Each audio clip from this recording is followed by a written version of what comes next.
Hi, I'm the son they cut out, the one they erased from the family picture 8 years ago. Back then, I had nothing, not even a goodbye. Now they're back. Not to make peace, but to demand I hand over my company, to pay off my brother's $650,000 debt. When I said no, they showed up at my office with bats. They didn't break me, but they broke something else. And what happened next? It wasn't revenge. It was justice. Just not the kind they expected. The office is quiet when I arrive. It always is at that hour. I like beating the noise, the emails, the expectations. There's something steady about unlocking the door before anyone else, stepping into a space that only exists because I didn't quit when it would have been easier to disappear. I set my coffee down, loosen my jacket, and walk the familiar path from the entrance to my desk. The lights hum softly overhead. Outside the glass, the city is still waking up. But in here, everything feels settled, earned. Before I sit, I stop at the door again. My name is there, etched into a brushed metal plate. It catches the morning light in a way that still surprises me. I run my thumb along the edge, brushing off a thin layer of dust.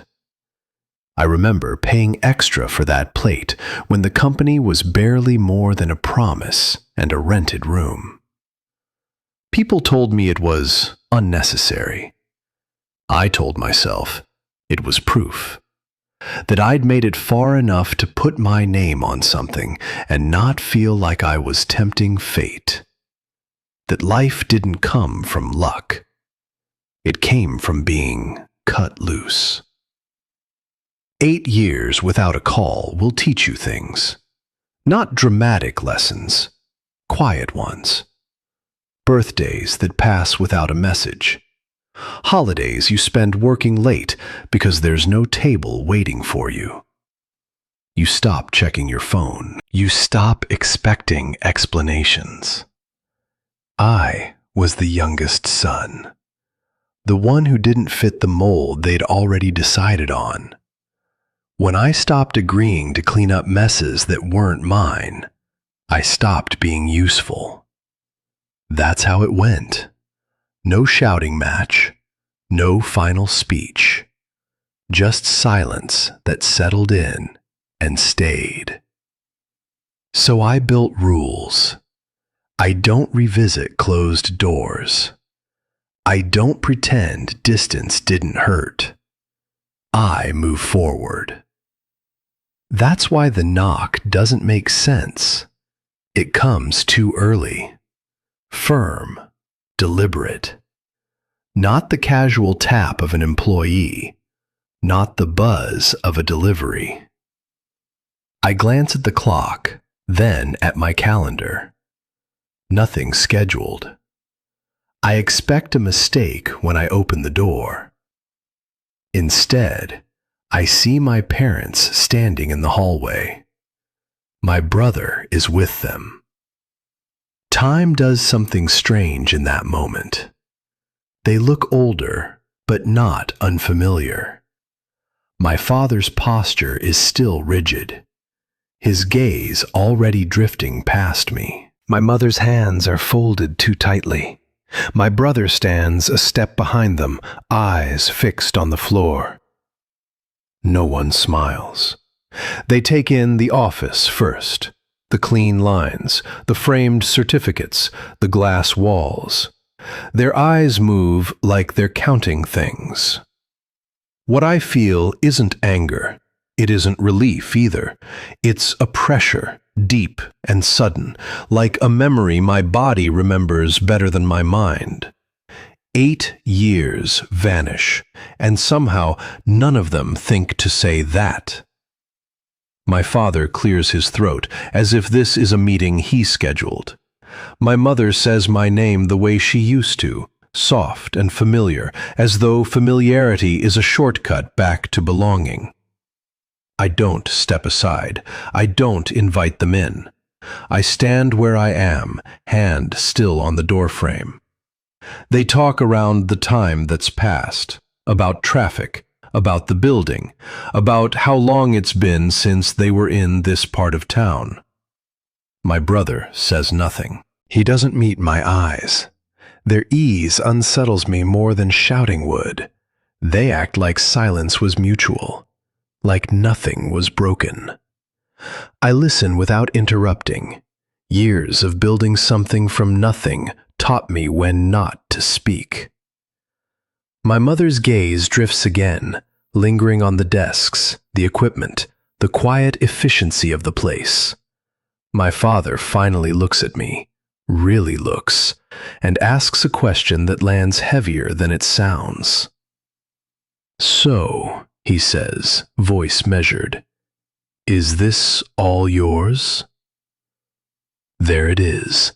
Not how I am, not why they're here, just that. I understand then, the timing, the politeness, the way they stand as if the space already belongs to them. They didn't come back for me. They came back for what I built. They asked who owned the company now. I didn't answer right away, not because I didn't know, but because the question itself deserved a moment of silence, to echo in the room, to show how little they understood what they were walking into. I stepped aside and motioned them in, against every instinct telling me not to. They didn't hesitate. My father walked past me like he owned the place, settling into my chair like it still belonged to him. My mother chose the seat closest to him, while my brother hovered near the window, arms crossed, eyes fixed on the street outside. No one asked if they could sit. No one waited for permission. They weren't here as guests. They were here as if they'd never left. I stayed standing. There was no small talk, no comments about the office, no awkward attempts to bridge the 8-year void.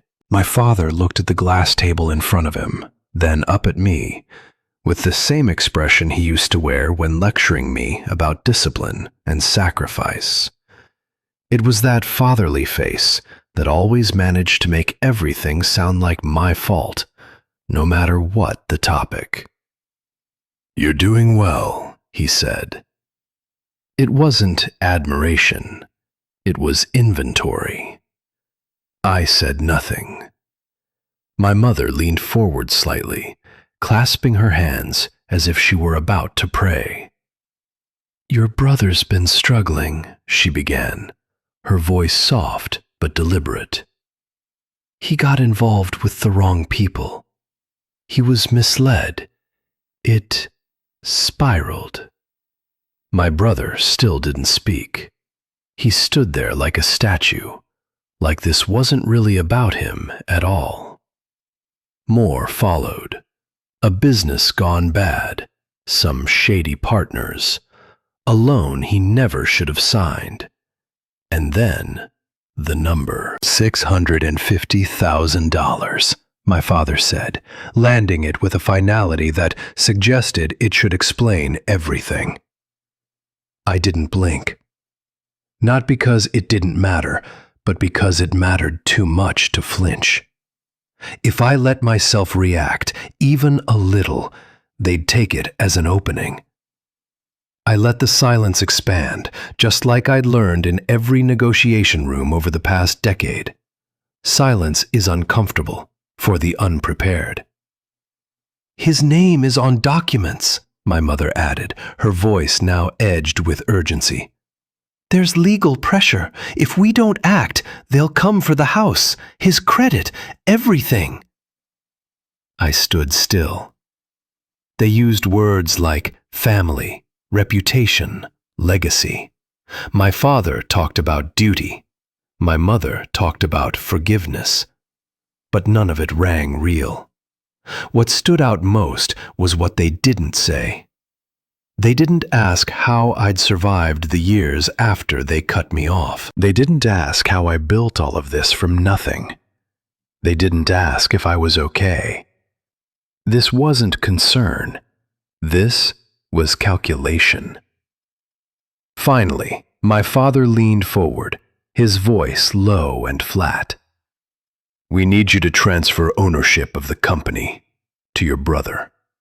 Just temporarily, until we get through this." I stared at him, then at her, then at the man by the window who still hadn't looked me in the eye. "What happens to me?" I asked.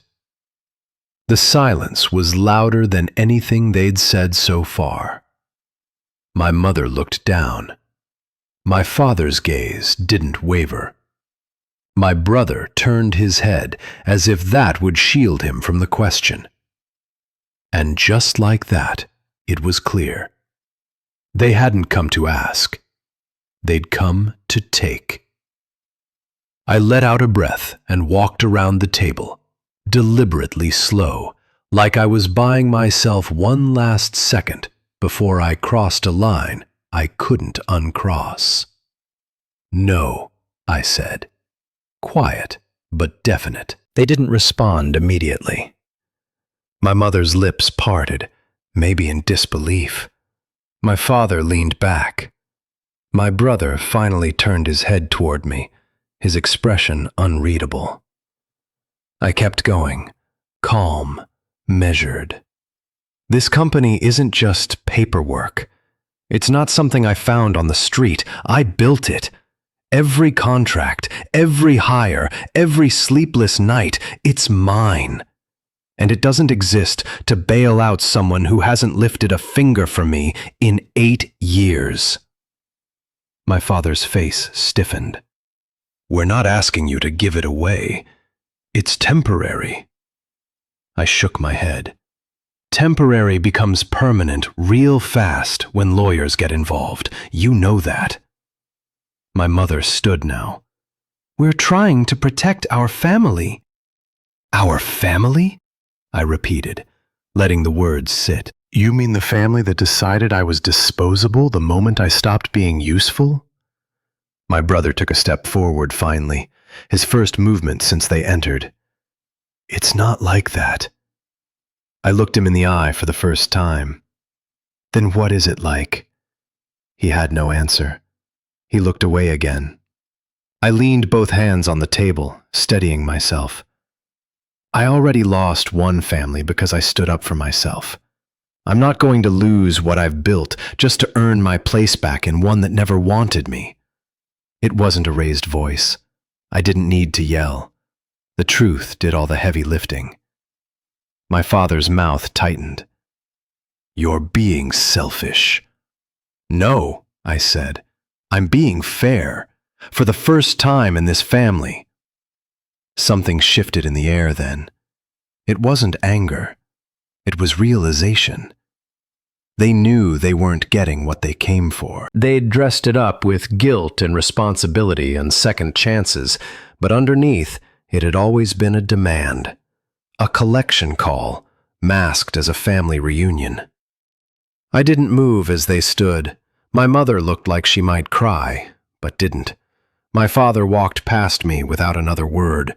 My brother paused, as if he wanted to say something, but whatever it was, he swallowed it. The door closed behind them. And that was the moment I realized they hadn't come to ask for help. They came to collect. That's when I understood. This stopped being about money the moment I didn't comply. My parents didn't stand right away. They just sat there, stiff and quiet, like maybe I'd change my mind if the silence dragged long enough. My mother kept glancing at my face like she was looking for cracks. My father stared at the framed photo of the team from our grand opening, his jaw set like stone. But I'd seen this scene before.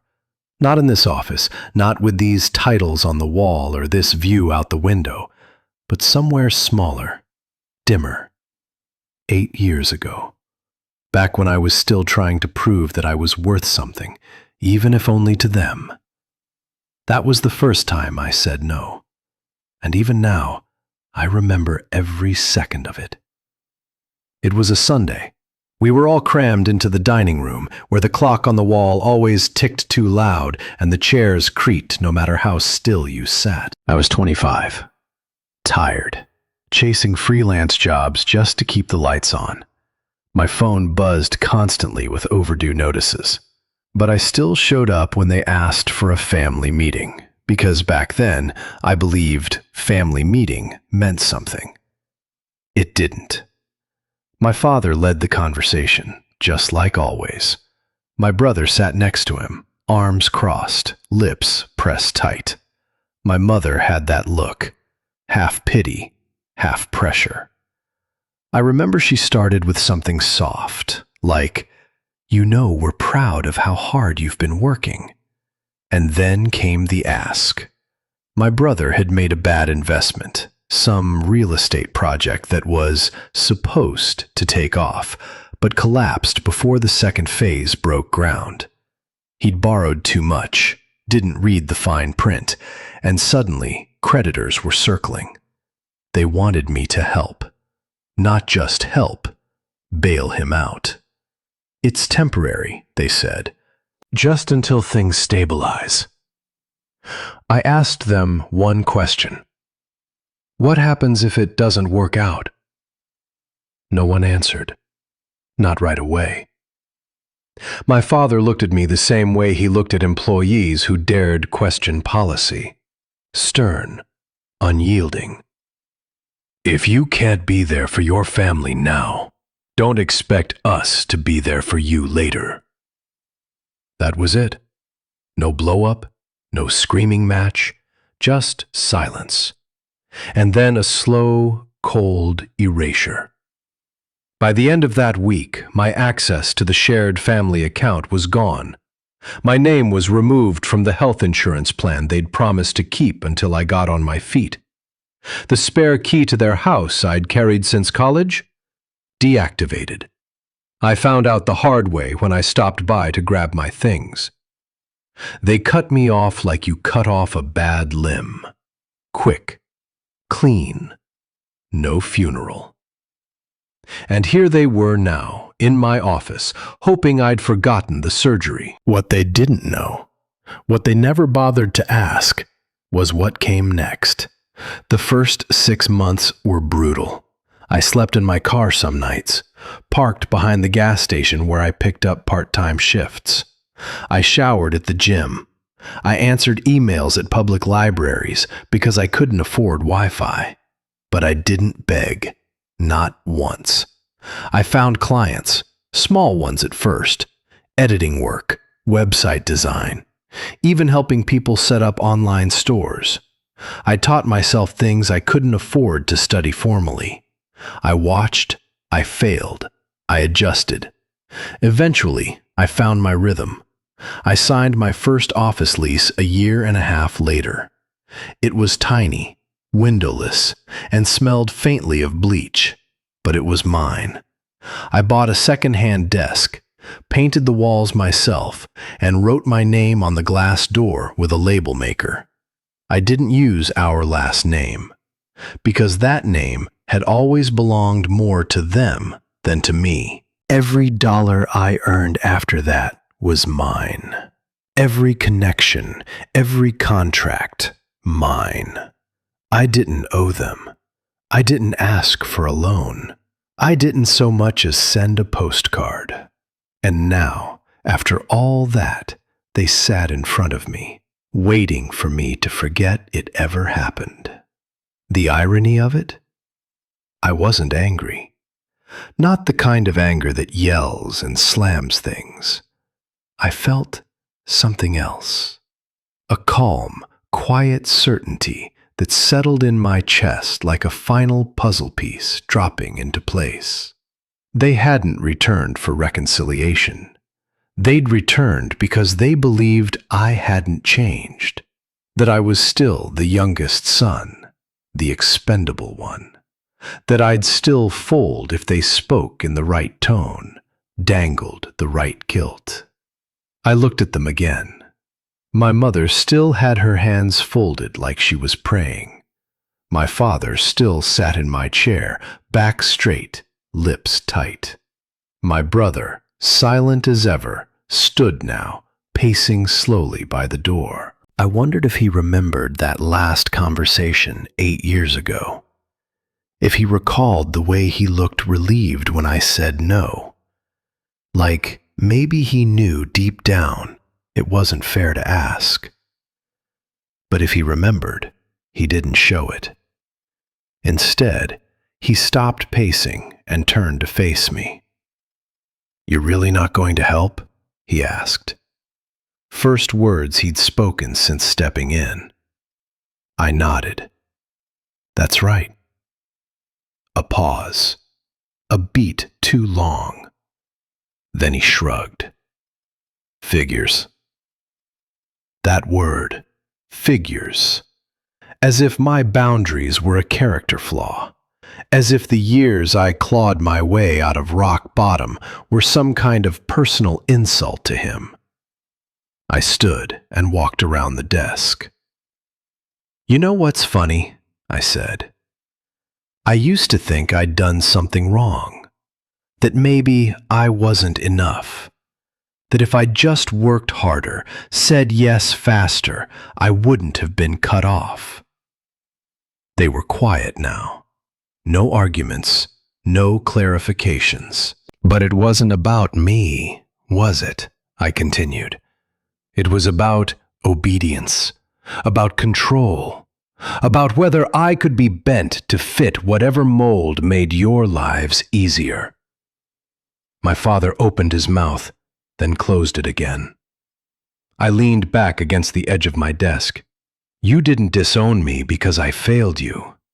You cut me out because I finally stopped letting you decide what success meant." They didn't deny it, and that was all the confirmation I needed. They thought reminding me of the past would break me. Instead, it reminded me why I couldn't bend. But they weren't done. Not yet. My mother shifted first. Just slightly.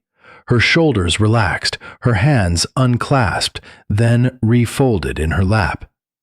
She let out a long, delicate sigh, the kind she used when I was young, and she was disappointed I hadn't eaten all my dinner. She didn't say a word right away. She didn't have to. My father leaned back in my chair like it was still his, like this office still belonged to him in some cosmic way. He crossed his arms slowly, studied me like I'd just said something childish. They weren't upset that I'd said no. They were prepared for it. What came next, I realized, was the real conversation, the one they'd rehearsed for the drive over. "I know this isn't easy," my mother began gently. Her voice was soft, even sympathetic, but it landed with the precision of a knife slipping between ribs. "But families don't let each other drown." I didn't answer. I just watched her, feeling something inside me start to brace, like an old tree in rising wind. My father added, "We all made mistakes back then.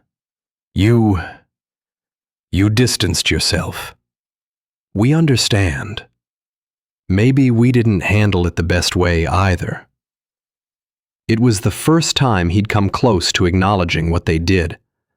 But even in that near confession, he made sure to spread the blame like butter over too much bread. "You were young," my mother offered, that same gentle tone. "Emotional. We were trying to do what was best for everyone." For everyone, except me. Then my brother, who had remained oddly silent until now, finally joined the performance. "You made your choice," he said, his voice flat. "You walked out."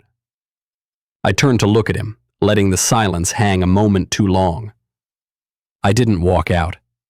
I was pushed out. "Don't rewrite that part." He shrugged, unapologetic. It felt the same from our side. That's when I saw it. The trap. They weren't trying to convince me with facts. They were shifting the story beneath my feet. Gaslighting without using the word. Rewriting my exile into a mutual decision. A youthful misunderstanding. Something we all played a role in.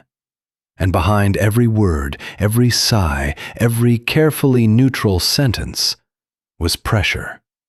Not the loud kind, the slow, suffocating kind that creeps in before you know you're drowning. Then came the question that hit harder than the rest. My mother's voice lowered. Do you ever think about how this looks to others? That you're turning your back on your brother while he's drowning? I didn't respond. My jaw tightened, but I kept my voice steady. I think about the 8 years no one called. No birthdays, no holidays. I think about that more. Her face tensed just a little, a flicker of frustration under the calm. Then she pivoted. You want children one day, don't you? She asked, as if we were suddenly discussing weekend plans. Maybe, I said, wary. Well, she continued, what kind of legacy are you building for them? What lesson does this teach? That you can survive anything, I replied. That you don't have to break just because someone says you should. She didn't like that answer. Then came the final card. If something happens to your brother, she asked quietly, could you live with that? That one almost landed. For a second, a flash of something twisted inside my chest. Not guilt, exactly. Fear. Fear that maybe I really was too hardened, too disconnected. That maybe they were right. Maybe this was my chance to fix things. But then I remembered sleeping in that freezing car, the smell of gasoline at the station, the sting of rejection that didn't just hurt, it rewired me. I came back to myself. No, I said. I'm not responsible for cleaning up what he chose to break. The room went still. That was when my father's voice dropped, low and quiet, like thunder too far off to call a storm, but close enough that you felt it in your bones. There aren't many options left, he said. What does that mean? I asked, keeping my tone even. He didn't answer. He didn't need to. My mother looked away. My brother shifted his weight, eyes fixed on the floor. Something unspoken hung in the air, heavy, thick, unmistakably real. He added, people are getting impatient. That wasn't about creditors. That wasn't about paperwork. That was a warning. Suddenly, this wasn't just about emotional leverage. This wasn't just guilt or disappointment or shame. This was something darker, something that hinted at desperation with sharp edges. I stood slowly, grounding my voice. I'm not giving up my company, I said. I built it with no help. I lead a team who depends on me. I won't sacrifice that for someone who never showed up for me. No yelling, no emotion, just clarity. The kind that comes when a fire burns through the last of the fog. The three of them sat still, not stunned, not even offended, just calculating. Like they were already thinking about what comes next, and that scared me more than anything. That was when I understood. Guilt hadn't worked, so something else was coming. They'd pushed every lever they knew. Guilt, nostalgia, fear, and when none of it bent me, something shifted. The warmth vanished like someone flipped a switch behind their eyes. But I didn't respond in kind. I stood, slowly, Let the legs of my chair drag across the hardwood floor, deliberate, unhurried. The noise wasn't loud, but it cut through the tension like a blade. I didn't need to raise my voice. I didn't need to threaten. The power, I finally understood, wasn't in what they wanted me to do. It was in what I refused to give them. "This meeting is over," I said, not as a son, not as someone begging for peace, but as the man who had built this office, one silent morning at a time. "You need to leave now." Their eyes tracked me like I'd just insulted them. My father's lips tightened, but he stayed seated. My brother looked away. My mother, she tilted her head, studying me like a stranger. I gave them one last moment to speak, to shift. But they didn't. So I spoke clearly. 3 lines, not threats, boundaries. I will not transfer the company. That's not going to change. Their eyes flickered. I will not negotiate under pressure, emotional or otherwise. Still nothing. And if you come back uninvited, I will involve legal authorities. You'll get a formal trespass notice. No discussion. Silence. But not the kind that follows clarity. The kind that simmers beneath disbelief. They hadn't expected me to remain composed. They were counting on emotion, on weakness, on something soft they could mold. "You think a piece of paper protects you?"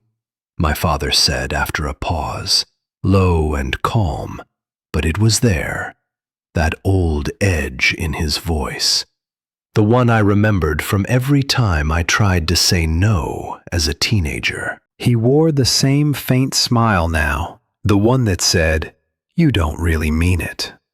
But I did. They didn't hear a warning. They heard a dare. I opened the office door and held it, hand resting against the polished brass. The hallway outside still quiet with the early hour. No employees had arrived yet. Just me, just them, and the truth between us. There was a moment, brief but real, when I wanted one of them to show restraint. Not remorse, that was long gone. Just the smallest gesture that they'd walk away with what little dignity was left. Instead, they stood in unison, like a unit, not a family. My mother walked past me first, brushing my shoulder just slightly. It wasn't an accident. It wasn't affection. It was a mark. I don't know why, but I felt it. My brother kept his eyes forward. My father stopped just inside the doorway, looked at me with something that might have been pity. Or maybe he was just weighing how long this would take. "Don't let pride ruin everything," he said. I didn't answer. They walked down the hall like visitors who had every right to be there, like nothing had been lost, just postponed. I watched them leave, then pulled the door shut with a click that echoed louder than it should have. I turned the lock, slowly, deliberately. Then I stood for a while, letting the silence press in. The air felt heavier now, like something unspoken still lingered. I returned to my desk, the morning sun now cutting across the room in thin lines. I sat down and looked at the metal nameplate sitting near the edge of the desk, the one I'd removed from the door months ago during renovations and never bothered to remount. It had always felt safer in here, on solid ground, close. Now I understood why. Because something inside me whispered I wouldn't see it whole for long. My hands were still steady, But my chest was tight, not with panic, with anticipation, with the knowing that silence wasn't the end of something. It was just the pause before what comes next. This wasn't over. They had heard my warning. They just didn't believe I'd follow through. And that was going to be a problem. Because men like my father don't walk away quietly. Not when they feel outmaneuvered. Not when the son they wrote off now holds more power than they ever expected. They don't reflect. They retaliate. It happened late in the afternoon, 2 days after that meeting. A Thursday. Most of my staff had already left. The kind of lull that stretches between meetings and dinner when the lights are still on, but the day's energy has dipped. I was in the back office, answering a final round of emails, when I heard it. Not yelling, not footsteps, but a crack. Sharp, hollow, not mechanical, not natural, not part of any office rhythm I knew. I stopped typing. Another smash followed, this time closer. The glass door at reception from the sound of it. I stood up fast, my hands still hovering near the keyboard, like I expected it to explain what I'd just heard. But my body moved first, out the office, into the hallway. And that's when I heard the voices. Not strangers, not criminals. Familiar. Painfully familiar. My brother's voice came first, grunting through clenched teeth as something heavy collided with drywall. Then my father's, lower, calmer, almost instructive. When I reached the main hallway, I didn't need to get closer. There they were. 3 of them. My father, my brother, and a man I didn't recognize. But the bats in their hands, those were all too clear. Wooden, real, and held with intention. My brother had always been the silent one, the quiet, coiled kind of angry. But in that moment, he looked almost energized, like he'd been waiting years for this outlet. They didn't come at me. That's what I remember most. They didn't even look in my direction. They went for the space. My office. The conference room windows shattered first. Thick, tempered glass exploding outward as the heavy end of a bat came crashing down again and again. Papers scattered, chairs toppled. My bookshelf, the one I'd built myself after the first year of profit, split like kindling. The third man, whoever he was, focused on the computers. One after another. Screens cracked, towers kicked over. Cords ripped like roots being pulled. Someone, I think my brother, laughed, loud, wild, uncontrolled. I backed up. My phone was already in my hand, muscle memory. I didn't look down.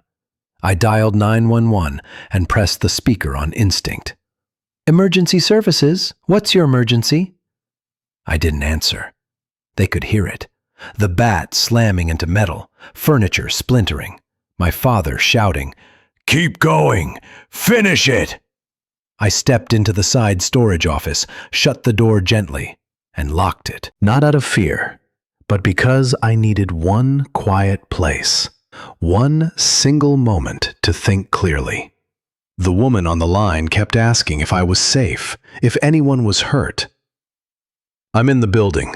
They're destroying my office. Send units now." I gave the address. Flat, measured. I could feel my hand trembling, but my voice stayed firm. Then the nameplate. That sound hit differently. A bat came down hard, ringing off the thick metal with a metallic clang so loud I felt it in my chest. I knew that tone, the dull scrape of something that once stood for identity. My nameplate skidded across the floor, dented, then cracked. No one in that room noticed. No one but me. The symbol of what I'd built, reduced in seconds. But I didn't cry. I didn't scream. I just stared at the door. And I listened. The smashing slowed, but didn't stop. Every few seconds, a fresh burst of destruction. The copier crushed. The cabinet drawers yanked and thrown. My filing system, years of contracts and strategy, scattered like confetti. And then my father's voice again. Calm, cold. Now you'll have to listen. That line sat in my chest longer than the wreckage ever could. It wasn't about money anymore. Not even close. This was punishment. This was the kind of message people send when words don't work, when they believe power only comes from what you can break. 23 minutes after the first crash, the sirens arrived. I could hear them outside, distant at first, then cutting through the still air like razors. The sounds inside my office stopped then. Not abruptly, just like a light slowly dimming. Feet shuffled, doors slammed. I stayed behind the locked door. No need to be brave, just smart. Eventually, an officer's voice called out. They were already gone by the time I stepped back into the hallway.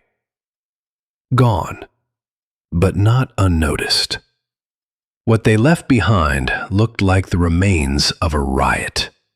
Glass dust on the floor, deep dents in the plaster, a twisted frame where the TV used to hang, my desk split straight through the middle. I didn't touch anything. I just stood there and took stock.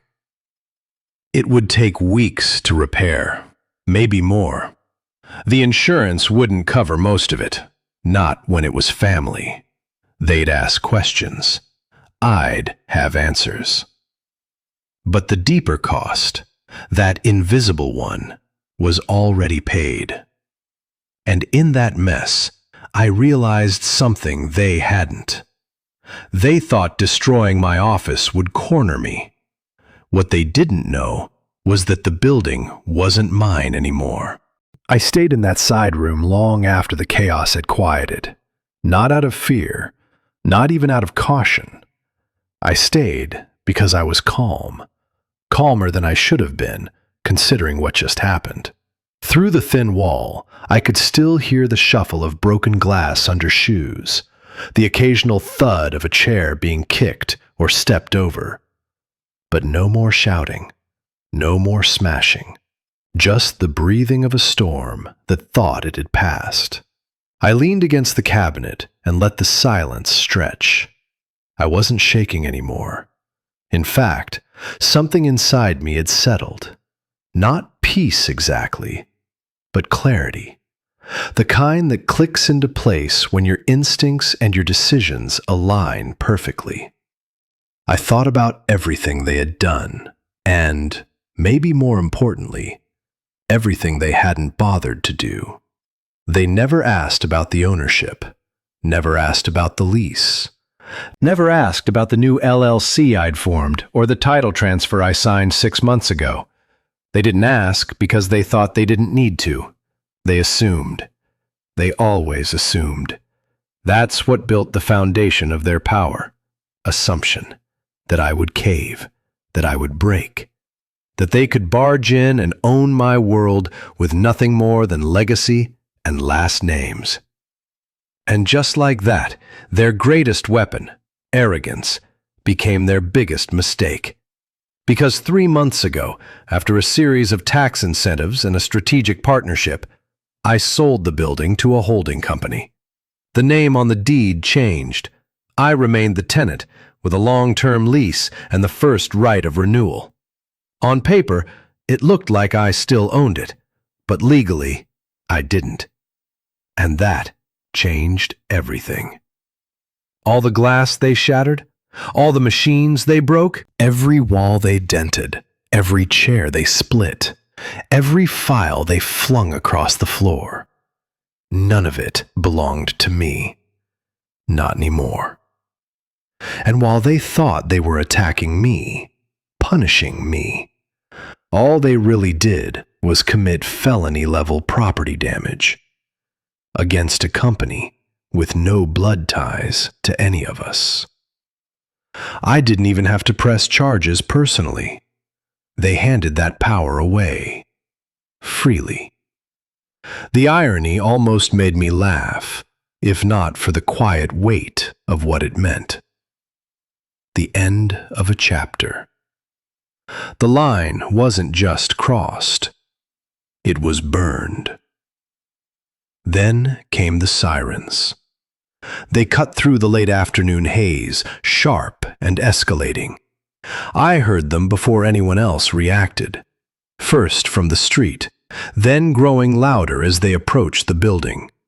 Tires screeched, doors slammed, radios crackled. Inside, I heard my brother first. "What the hell is this?" My father's voice followed. "Don't say anything stupid." And then my mother, a sound more than words, gasping, crying, maybe from shock, maybe rehearsed. The rhythm changed, from fury to panic, from attack to defense. Footsteps scrambled, furniture shifted. Someone, probably my brother, cursed under his breath. I waited until the hallway filled with officer voices. Calm, direct. One of them asked if anyone was injured. Another asked who was responsible for the scene. Then I unlocked the door, stepped out. Didn't raise my hands. Didn't explain. I didn't need to. The first officer saw me and moved past without pause, like I was just another employee trying to stay out of the way. And that hit deeper than I expected. For the first time, no one looked at me like the problem. Not the rebel, not the disappointment, not the child in need of correction. I was the one standing still, while everyone else scrambled to rewrite the facts. An officer gestured for me to wait. I nodded. A few feet ahead, another asked my father, "Sir, do you own this property?" He didn't answer right away, and in that small delay, I saw it. That crack. That moment where certainty, the thing he wrapped around himself like armor, began to split. It happened quietly. No shouting, no accusations. Just a pause that felt heavier than the chaos that came before it. One of the officers looked from my father to me. His voice was steady, practiced, the kind of tone people use when facts matter more than feelings. "Sir," he said, nodding in my direction, "do you own this building?" For a second, everyone waited for me to hesitate. I didn't. No. One word. Calm. Final. The silence that followed pressed in from all sides. It swallowed the broken glass, the overturned furniture, even the breathing in the room. I saw my father turn toward me, confusion written across his face, like the ground had shifted without warning. "That's not true," he said quickly. "He's lying. This is his place. He runs the company." I stayed quiet. The officer didn't argue. He didn't need to. He simply asked for documentation. I reached into my bag, the same one I'd grabbed when I locked myself in the side office. Inside was a thin folder I'd kept there for months. Lease agreement, ownership transfer, filings stamped and dated. Routine paperwork. The kind no one looks at until it suddenly matters. I handed it over. The officer scanned the pages, flipped through them once more, then nodded. Another officer leaned in to look. Their body language changed. Straighter, more alert. That was when the room shifted. Not emotionally, legally.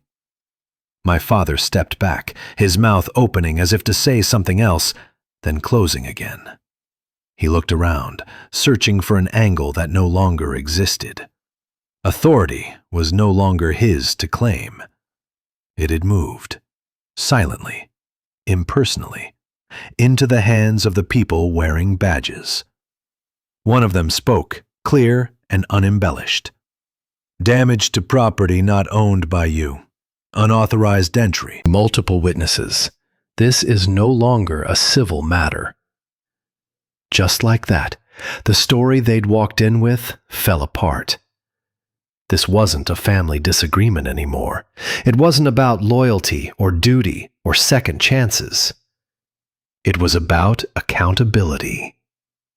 My brother's face drained of color. He muttered something under his breath. Denial, maybe, or disbelief. My father stood frozen, arms slack at his sides, the certainty gone from his posture. Then my mother broke. It started with a sob, sharp and uncontrolled. She stepped forward, then sank to her knees as if her body had given up before her mind caught up. Her hands clutched at the floor, her shoulders shaking. "Oh God," she cried, "please, please." My father followed more slowly. The movement looked foreign on him, like a language he never expected to speak.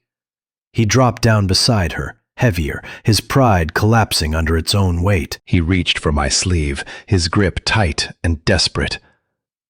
"Son," he said, his voice cracking for the first time that day. "You have to help us. You can fix this. You always were the smart one." That was the moment it hit me. They weren't asking for forgiveness. They were asking for rescue, for me to step in, smooth it over, take responsibility the way I always had, to make the consequences disappear, the way they expected me to disappear when I was inconvenient. My brother looked at me then, really looked. Fear had replaced resentment. He said nothing, but his eyes asked the same question. Do something. I felt it all at once, the weight of every expectation, every sacrifice demanded, every time I was told my role was to absorb the damage so others wouldn't have to.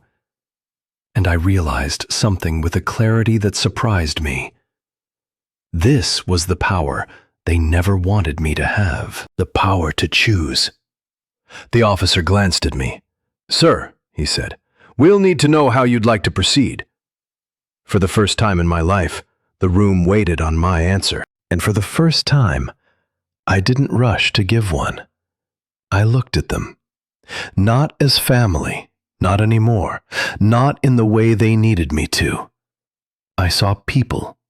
People who had made decisions, crossed lines, and convinced themselves that love was a kind of immunity. My father still knelt, one hand gripping my sleeve like I was the only branch keeping him from drowning. My mother's eyes were wet, pleading without words. My brother stood frozen, arms at his sides, jaw clenched as if bracing for a blow that hadn't come. Not yet. I let a breath out slowly. There was a time I would have bent to this. Time and again I had. They knew it, counted on it. But something inside me had changed. Not out of spite, not from rage. Just clarity. Helping them now wouldn't feel like mercy.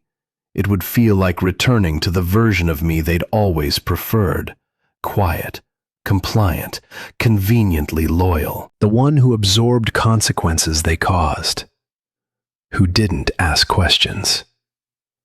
Who didn't draw lines. I wasn't that man anymore. So I stood straighter. I loosened my sleeve from my father's grasp. Then I turned to the officer nearest me. "I'll answer whatever you need."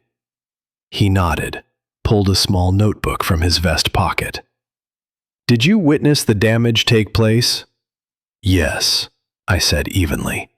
"From the side office. I stayed in there once it began. For safety." Did you see who initiated the destruction? My brother swung first, I said. He hit the reception desk. Then the others joined. I didn't raise my voice, didn't elaborate. I didn't point fingers with venom. Just facts. Just truth. I didn't ask for additional charges. I didn't press for jail time. But I also didn't lie to shield them. The officer continued with a few more standard questions. I answered them all. Precisely. Calmly. Fully present.